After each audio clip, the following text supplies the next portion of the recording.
అమెరికాలో ఇంకో పక్క దాదాపు 5 లక్షల మంది ప్రజలు ప్రొటెస్టులు చేస్తున్నారు. హ్యాండ్స్ ఆఫ్ ప్రొటెస్టులు అనమాట. అక్కడ గ్రాసరీస్, రోజువారీ నిత్యావసరాలు కూడా ప్రైజెస్ పెరిగే అవకాశం కనిపిస్తుంది వాళ్ళకి. అక్కడ ఎలక్ట్రానిక్ గుడ్స్, నిత్యావసరాలు ట్రంప్ వేసిన టారిఫ్స్ వల్ల చాలా ఇంపోర్ట్స్ అన్ని కాస్ట్లీ అయిపోతున్నాయి, రా మెటీరియల్స్ కాస్ట్లీ అయిపోతున్నాయి.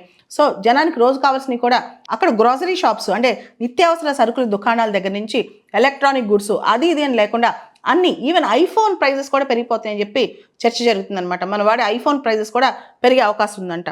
సో డొనాల్డ్ ట్రంప్కి, ఇలాన్ మస్క్కి వ్యతిరేకంగా దాదాపు 5 లక్షల మంది అమెరికాలో చాలా ఎక్కువగా ప్రొటెస్టులు చేస్తున్నారు. ముఖ్యంగా వాళ్ళు ఎక్కువగా కాస్ట్ కటింగ్ మెజర్స్ చేస్తూ ఎక్కువ మ్యాసివ్ టారిఫ్లు వేస్తున్నారు, ఎంప్లాయీస్ని తీసేస్తున్నారు, ఫెడరల్ వర్కర్స్ని తీసేస్తున్నారు, చాలా సోషల్ సెక్యూరిటీ అడ్మినిస్ట్రేటివ్ ఫీల్డ్ ఆఫీసర్స్ని తీసేస్తున్నారు. అంతేకాదు ఈ డిపార్ట్మెంట్ ఆఫ్ ఎడ్యుకేషన్ తీసేస్తానని ప్రకటించారు, క్లైమేట్ పాలసీస్ని రోల్అవుట్ చేస్తున్నారు, ఎల్జీబీటీ రైట్స్ని తీసేస్తున్నారు. ఇవన్నీ మాకు నచ్చట్లేదు అని చెప్పి ఇప్పుడు ప్రజలు అమెరికాలో చాలామంది ప్రొటెస్ట్ చేస్తున్నారు, హ్యాండ్స్ ఆఫ్ ప్రొటెస్టులు చేస్తున్నారు అనమాట. అసలు మేము ఎందుకు ఆ ట్రంప్ని గెలిపించామని అప్పుడే ఆలోచన మొదలైందంటే చాలామంది ప్రజల్లో అక్కడ.